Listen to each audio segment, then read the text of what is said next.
अच्छा मान लीजिए ये मेरा घर मान सकते हैं आप लोग। अब ध्यान से सुनिए, बहुत ध्यान से, एक नेक्स्ट कॉन्सेप्ट आपको समझाता हूं। ये मेरा घर है। यस, इस घर में मैं हूं, मेरी मॉम है और मेरे डैड है। मॉम एंड डैड ये फार्मर हैं, और ये मेरा घर की बाउंड्री है। जो ये नीली दिख रही है, ये नीला, ये लाइन, ये मेरे घर की बाउंड्री है। और ये मेरी फील्ड है जहां पर मेरे मॉम एंड डैड काम करते हैं भाई। यस, क्योंकि they both are farmer, they produce something जिसे हम बोलते हैं गुड्स। गुड्स मतलब वस्तुएं, गुड्स मतलब वस्तुएं। तो गुड्स का प्रोडक्शन कर रहे हैं। तो my mom and dad are producing some goods, that can be wheat also, rice also, anything. And मैं एक टीचर हूं, जैसे आप सबको पढ़ा रहा हूं। तो अगर मैं टीचर हूं तो मैं आपको सर्विस दे रहा हूं। तो मैं आपको सर्विस देता हूं जिससे मुझे पैसे मिलते हैं।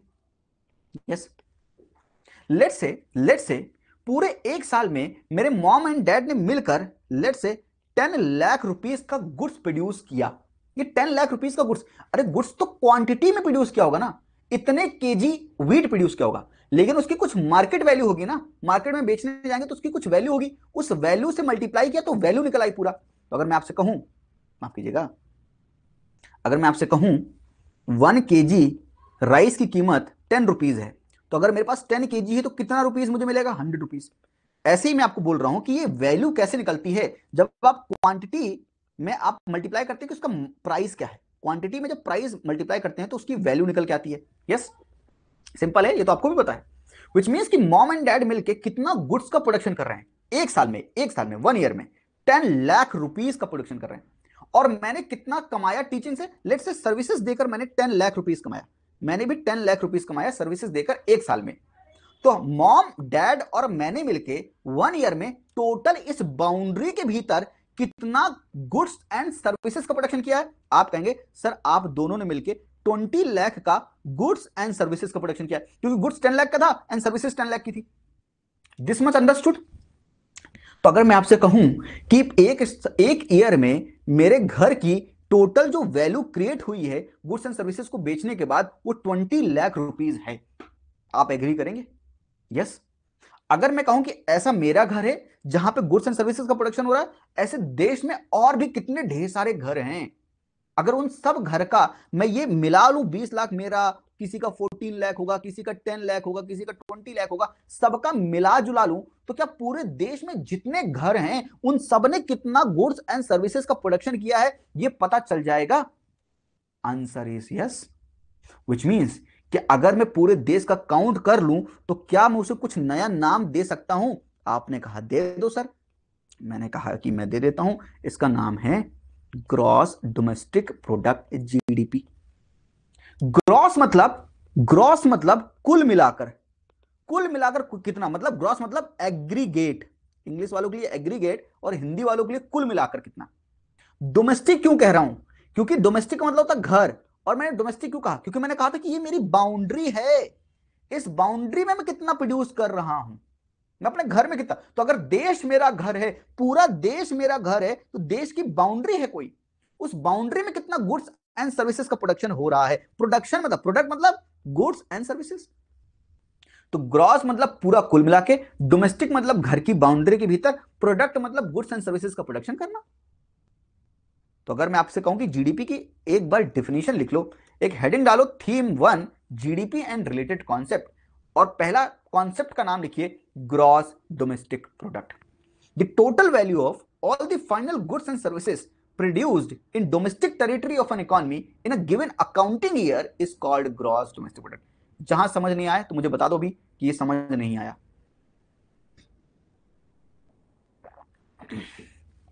गुड्स मतलब कुछ भी जो आपको दिखता है विजिबल, सर्विसेज मतलब इनविजिबल चीज। मैं आपको पढ़ा रहा हूं, ये दिख थोड़ी सकता है जो मैं वर्ड्स बोल रहा हूं, है ना? ये समझ आ सकता है, बस फील हो सकता है, नॉलेज बढ़ सकती है। नॉलेज दिखती कहां है?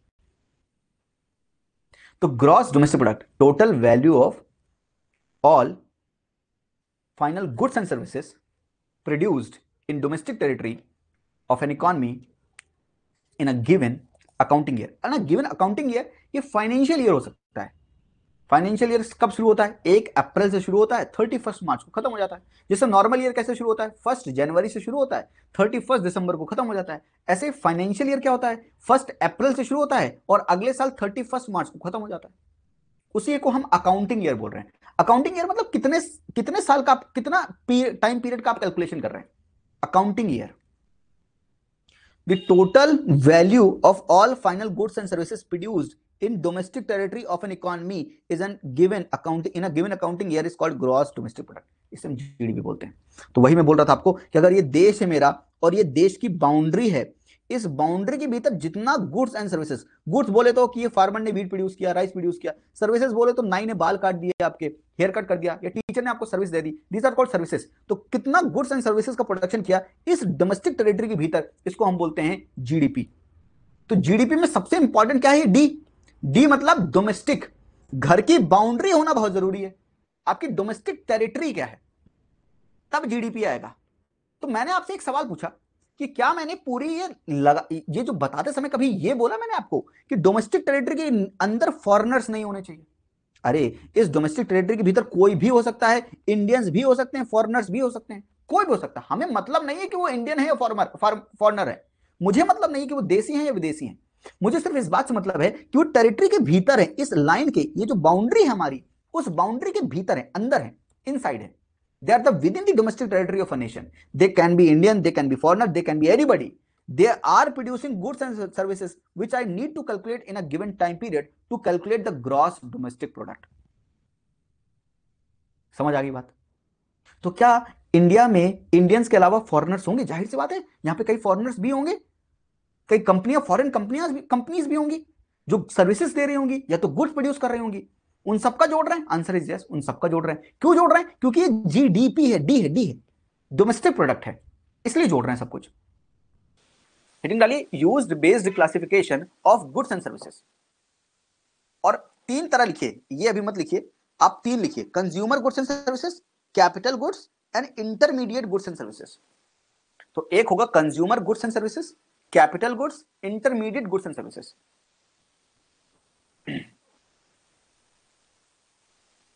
तो गुड्स एंड सर्विसेज, अगर मैं गुड्स बोल दूं तो गुड्स एंड सर्विसेज बोल रहा हूं, ठीक है, इतना आपको मान के चलना है, बार बार गुड्स एंड सर्विसेज बोलना मुश्किल हो जाता है। आइए समझते हैं कि कंज्यूमर गुड और इंटरमीडिएट गुड्स में क्या अंतर है और ये तीनों चीजें हैं क्या। जल्दी से देखिए, ये प्रोसेस समझिए। अच्छा ये क्या था, याद है हमने फ्लो ऑफ प्रोडक्शन पढ़ा था। कॉटन आएगा, कॉटन से हम यार्न बनाएंगे, यार्न से मशीन्स का यूज करके, मैं लिख देता हूं अंदर, मशीन्स का यूज करके हम क्या बनाएंगे, क्लोथ बनाएंगे, क्लोथ बनने के बाद बढ़िया सी शर्ट बनाएंगे, और वो शर्ट मैंने पहन रखी है। यस, विच मीन्स कि ये पूरा क्या है, ये फ्लो ऑफ प्रोडक्शन है। ये जो शर्ट मैंने पहनी, ये शर्ट मैंने पहनी, आई am consuming that shirt, this shirt. तो अगर मैं ये शर्ट को कंज्यूम कर रहा हूं, क्योंकि मैं पहन रहा हूं, इसका और कोई तो यूज नहीं कि मैं इस शर्ट से बहुत कुछ और कोई काम कर रहा हूं, नहीं, इसका फाइनल काम क्या है, इसका फाइनल काम है कि इसको मैं कंज्यूम कर रहा हूं। हमेशा कंज्यूम का मतलब ये नहीं होता खाना, कंज्यूम का मतलब होता उपभोग करना, जो चीज आप यूज करना। तो शर्ट जो है ये इस तरह से क्या है, कंज्यूम कर रहा हूं, तो ये कंज्यूमर गुड है क्योंकि मैं इसको कंज्यूम कर रहा हूं। अच्छा, लेकिन कॉटन, यार्न, क्लोथ के बाद ये बना था शर्ट, तो ये कॉटन, यार्न और क्लोथ क्या हुआ, दीज आर इंटरमीडिएट गुड्स, इनका यूज करके हमने शर्ट बनाई। So cotton, yarn, cloth, they go into the production process and they gate consumed fully, transformed fully and become something else. तो कॉटन, यार्न, क्लोथ, इन तीनों ने मिलकर शर्ट बनाई ना, ये तो रहे नहीं, इनकी प्रॉपर्टी तो रही नहीं, अंत में तो शर्ट ऐसी दिख रही है। तो शर्ट जो फाइनल बना that is consumer good and services, ये कंज्यूमर गुड है, last one. And these three are what, cotton, yarn and cloth is intermediate good. Sir what is machine? Machine is, जो मैं आपको समझा रहा था बार बार, machine is capital good. Then sir, what is the difference between consumer good and capital good and intermediate good? Then what is the capital good? So this machine is helping the production process. ये machine आपको help कर रही है yarn से cloth बनाने में, but ये machine it is not getting consumed, it is not getting transformed. ये बदल थोड़ी रही है, ये लॉन्ग पीरियड के लिए मशीन रहेगी and it will help in the production process. So capital goods are those goods, they further production, they help in the further production of goods and services over a long period of time without getting consumed. ये खत्म नहीं होते हैं, they help in the production process. तो अगर आप इस जल्दी से इन तीनों को लिखेंगे तो आपको एक बार फिर से समझ आ जाएगी। अब यहां पर लिखिए, अब इंटरमीडिएट गुड्स एंड सर्विसेज के नीचे मैंने यहां पर मैंने ये बॉक्स यहां तक नहीं खींचा, क्योंकि आपको पता है intermediate goods and services they are completely utilised during the production process, they are completely transformed. इनका तो अस्तित्व ही नहीं रहा, इनका तो अस्तित्व ही नहीं रहा, they can not be seen. अब तो शर्ट बन गई ना, तो that shirt is a consumer good, that cotton yarn was intermediate good and the machine was the capital good, and the final good, जो फाइनल गुड है वो capital good और कंज्यूमर गुड है, क्योंकि ये तो खत्म हो गए, ये मशीन रही ना, लॉन्गर पीरियड के लिए रही ना, that machine helping the production process. Consumer good they don't help in the production process, but machines are helping in the production process to produce more in the economy, that's why they are the capital goods. And I am consuming this shirt is not helping me to produce something, but अगर मैं machine लगा लूं तो वो मुझे help करेगी। आई hope you getting my point. तो simply समझने के लिए यूज द बेस, तो इकोनॉमी बड़ी डिफिकल्ट है, बड़ी कॉम्प्लिकेटेड है, मैं उसको बहुत सिंप्लीफाई करता हूं आप लोग के लिए ताकि समझ आ जाए आपको। आई होप कि आपको समझ आ गया कि consumer goods and services, capital goods and intermediate goods and services. Why intermediate goods and services is not the final goods and services? Because they are getting completely utilised and transformed during the production process, and they both are final goods and services. तो जो GDP में count करते हैं वो capital goods and consumer goods and services, because they are the final goods and services. इनकी value निकालते हैं GDP में, इनकी नहीं निकालते हैं। और क्लैरिटी मिलेगी जब मैं आपको बताऊंगा different types of modes of production. इसको लिखिए जल्दी से, जल्दी से लिखिए। आई होप कि आपको समझ में आ गया। थम्स अप दीजिए अगर सबको समझ में आ गया, give me thumbs up.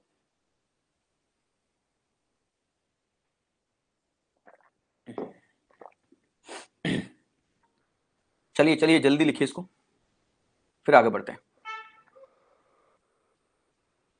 Good Neha Charu, very good. Annie, very good. Pawan, Sujata, समझ में आ रहा सबको? Yes, correct correct. Nida, Nidhi, Siddhi, Vijaya, very good. आपको ये समझ में आ गया? तो आपसे जब भी फाइनल गुड्स एंड सर्विसेज सुनोगे तो फाइनल क्यों लिखा है? Because we are calculating only consumer goods and services and capital goods, we are not taking in the account the intermediate goods and services. Yes, understood?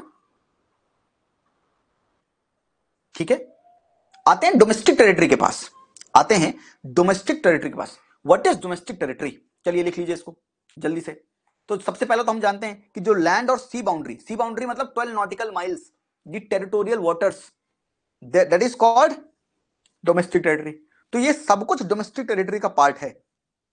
बड़ा complicate हो जाएगा, इसलिए इसको सिंपल करके समझते हैं ताकि आपको बहुत चीजें समझ में आ जाए। चलो चलो जल्दी जल्दी लिखिए। डोमेस्टिक टेरिटरी पहला पार्ट क्या है कि land and sea boundary 12 nautical miles तक, that is part of India's domestic territory. अगर इंडिया की बात करें, इंडिया के लोग कहीं पर भी हों, अगर वो कहीं पर एयरक्राफ्ट या शिप ऑपरेट कर रहे हैं, विच मींस कि ये जो टेरिटरी जहां पर वो शिप और एयरक्राफ्ट ऑपरेट कर रहे हैं, that is the domestic territory, that is also the domestic territory.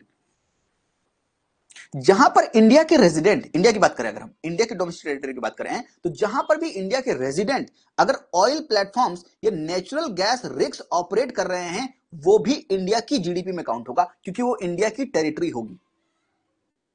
जहां पर भी हमारे एम्बेसी या कॉन्सुलेट्स हैं, वो भी इंडिया की टेरिटरी होगी, इंडिया की डोमेस्टिक टेरिटरी होगी। लिख लो तो मैं समझा दूंगा, समझाने में कोई दिक्कत नहीं, आप पहले लिख लो। ये भी लिख लो ना, ये किसके हिसाब से? According to the system of national income accounting SNA 1992 revised in 2008, उसके हिसाब से डोमेस्टिक टेरिटरी की ये परिभाषा है, डेफिनेशन है। Abhijit, intermediate goods can not be taken as a final good. Yes, क्योंकि वो इंटरमीडिएट नहीं होंगे अगर वो फाइनल गुड है तो। अंडरस्टूड?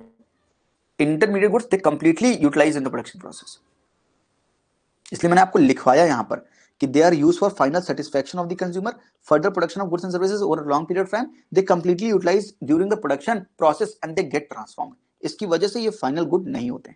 समझाया भी, लिखाया भी आपको। तो land and sea boundary, aircraft and ship operated by the resident of a country, oil platforms and the natural gas rigs operated by the resident and the embassy and consulates. अब सुनो सुनो, तुम्हारा कॉन्सेप्ट बढ़िया हो जाएगा, मेरी बात सुनो। अगर लेट्स से सऊदी अरेबिया में कोई एक स्पेस है, सऊदी अरेबिया में एक जगह है जहां पर इंडिया के resident, can you zoom a little bit? Zoom ही तो है, आप कैसे जूम करें इसको? इतना ही जूम बहुत है। Yes, yarn and cloth are the example of the intermediate goods. Yes, correct. Yes, जहां पर वो ऑपरेट कर रहे हैं for the purpose of domestic territory calculation, we understand कि वो किसी और की टेरिटरी है, सॉवरेन टेरिटरी। वो पॉलिटी की बात नहीं कर रहे हैं, इकोनॉमी की बात कर रहे हैं। इकोनॉमी में जहां पर भी इंडिया के रेजिडेंट अगर एयरक्राफ्ट शिप ऑपरेट कर रहे हैं या oil platforms, natural gas rigs operate कर रहे हैं, या हमारी एम्बेसी कॉन्सुलेट है किसी भी और कंट्री में, तो भी वो इंडिया की डोमेस्टिक टेरिटरी मानी जाएगी। अंडरस्टूड? यस और नो? अंडरस्टूड? अगर मैं आपसे पूछूं, मैं इसको एग्जांपल समझते हैं ना, फिर बहुत बढ़िया समझ में आएगा। ये इंडिया है, इधर ये अमेरिका है। मान लेता हूं, अब मेरा सवाल आपसे है, जवाब आपको देना है।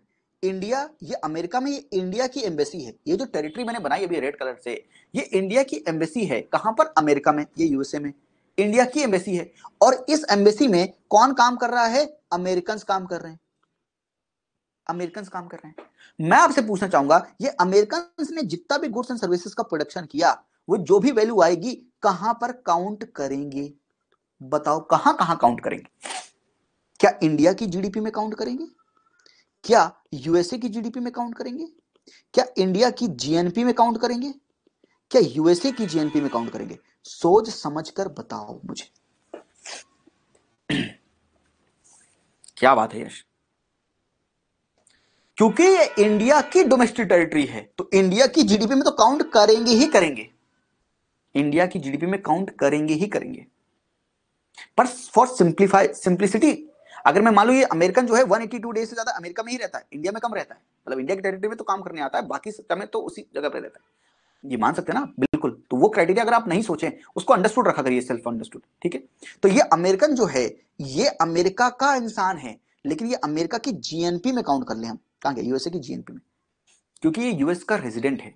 लेकिन यूएस की जीडीपी में काउंट नहीं कर सकते, क्योंकि ये किसका पार्ट है? ये इंडिया का पार्ट है, ये रेड वाला। और ये इंडियन नहीं है, क्योंकि ये अमेरिकन है, इंडियन रेजिडेंट नहीं है। तो इंडियन रेजिडेंट नहीं है, इसलिए क्या करेंगे? इंडिया की जीएनपी में काउंट नहीं करेंगे। और यूएसए की टेरिटरी नहीं है, तो यूएसए की जीडीपी में काउंट नहीं करेंगे। तो इंडिया की जीडीपी और यूएस की जीएनपी में काउंट करेंगे। आ गया समझ में? ये एम्बेसी जो मैं बोल रहा था, ये बात समझ में आ गई? अब इसकी जगह आप gas and natural gas, oil platforms, आप कुछ भी रख लो, टेरिटरी तो इंडिया की है तो डोमेस्टिक टेरिटरी इंडिया की। अब सोचो, इस टेरिटरी में अगर मैं बोल दूं कि इंडियन काम कर रहे थे, इंडियन काम कर रहे थे, अब कहां कहां पर काउंट होगा? इंडिया की जीडीपी में काउंट होगा। आंसर इज यस, इंडिया की डोमेस्टिक टेरिटरी है और इंडियन है, तो जाहिर सी बात है इंडिया की जीएनपी में भी काउंट होगा। सिंपल? यस। एकदम क्लियर है कॉन्सेप्ट? थम्स अप दीजिए मुझे जल्दी से कि एकदम कॉन्सेप्ट, एकदम धांसू मेरा क्लियर हो गया भाई। करेक्ट, मैंने बता दिया वो। यस, ठीक है, आगे बढ़ जाएं। तो ये डोमेस्टिक टेरिटरी का जो लोचा होता है आपसे, वो समझ आ गया? तो इंडिया में जो फॉरेन एम्बेसी है किसी और कंट्री की, वो इंडिया की डोमेस्टिक टेरिटरी नहीं है। वो किसकी है? वो उस कंट्री की है जिस कंट्री की वो डोमेस्टिक टेरिटरी है। I hope you are getting my point. Yes, तो अब समझ गए आप ना? तो जो अगर हम यूएसए के साथ कर रहे हैं, वो यूएसए हमारे साथ भी तो करेगा। यूएसए बोलेगा कि हमारा एम्बेसी तुम्हारे यहाँ, वो क्या है? हम कहेंगे आपकी डोमेस्टिक टेरिटरी है, for the purpose of calculating this. Yes, ठीक है। तो आप ये भी समझ गए। तो ऑल गुड्स एंड सर्विसेज में, goods and services, consumer goods and services and capital goods, all final goods में आएंगे। एट डोमेस्टिक टेरिटरी में क्या क्या आएगा आप समझ गए। अकाउंटिंग ईयर में क्या क्या होगा? फाइनेंशियल ईयर होगा। तो आप इसकी परिभाषा समझ गए कि जीडीपी की डेफिनेशन क्या है। इंडिया की डोमेस्टिक टेरिटरी के भीतर जितना भी गुड्स एंड सर्विसेज का, फाइनल गुड्स एंड सर्विसेज का प्रोडक्शन करेंगे टेरिटरी के भीतर, उसको हम जीडीपी कहेंगे। अब तो एकदम क्लियर हो जाना चाहिए भाई, अब तो एकदम क्लियर हो जाना चाहिए।